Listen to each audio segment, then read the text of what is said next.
How's it going, everybody? And Bill Belichick strikes again. Unbelievable breaking news tonight.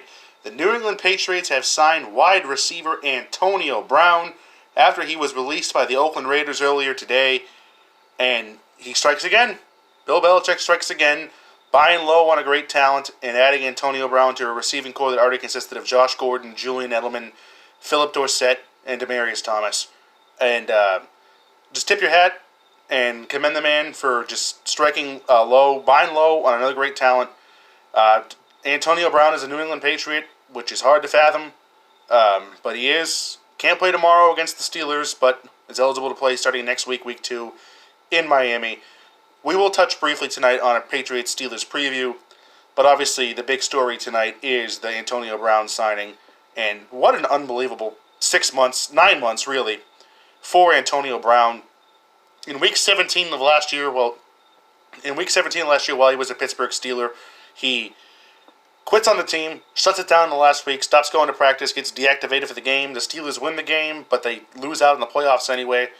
So, and then throughout the offseason, he's chirping Ben Roethlisberger, meets with Steelers ownership, and agrees that it's time for him to move on. Traded to the Oakland Raiders for a 3rd and a 6th round pick. Appears to be all happy in the world, goes and meets Derek Carr at his house, shakes his hand, everything appears to be great.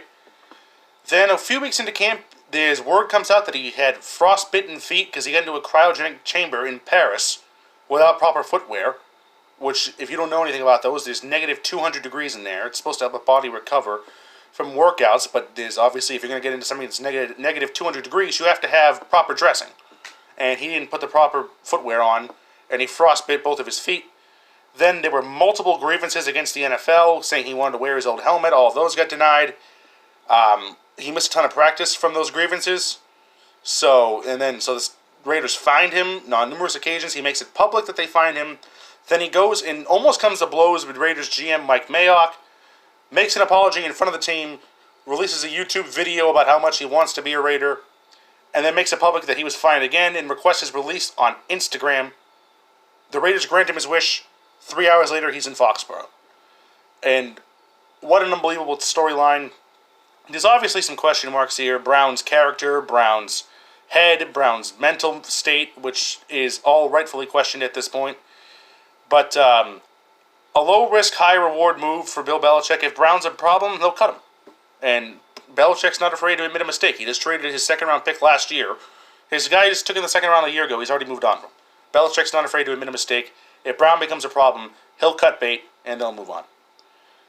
So this receiving core, which looked like a massive, massive black hole on this team as of 3 weeks ago, all of a sudden, I'm not going to say it looks like a position of strength, but it's vastly improved. Brown, Gordon, Edelman, Dorsett, Thomas, N'Keal Harry will be back towards the end of the year. Jacoby Myers, unbelievable. Obviously, tight end still a position of weakness, but there might be some help coming there at some point. So, unbelievable. Just like I said, an unbelievable story. Bill Belichick strikes again, buys low, and brings the best receiver in football to the New England Patriots. You can comment below about whether or not you like the move. I'm not Antonio Brown's biggest fan. I don't like his attitude, but at a low cost, I don't have a problem with it. I don't. If he's a problem, Belichick will cut bait, admit his mistake, and move on.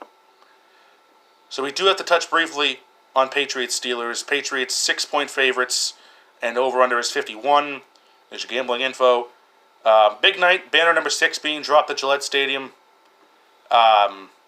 Expect to see Rob Gronkowski there to bring out the championship trophy and be there for the banner releasing. That's going to be a great moment.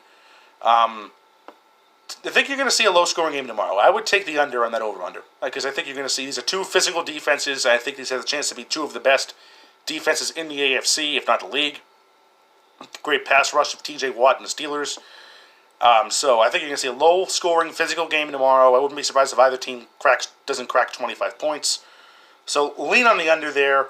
Of course, now that I said that, it's going to be a shootout. I mean, we all thought the Super Bowl was going to be a shootout, and it turned out to be a defensive struggle.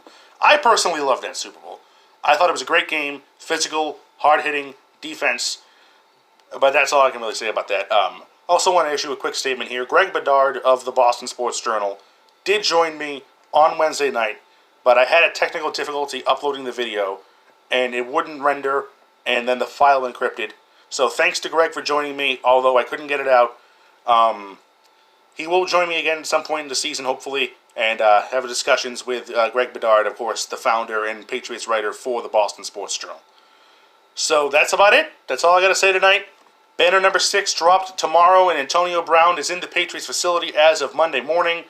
And an incredible turn of events. The stairway to 7 begins. The pursuit to pass the Chicago Bulls and the Pittsburgh Steelers and to get Tom Brady his 7th ring ahead of Michael Jordan and make him the greatest athlete ever begins just about 24 hours from now. So the season's here. Happy football season. Everybody enjoy tomorrow's games. Go Pats. Stairway to 7.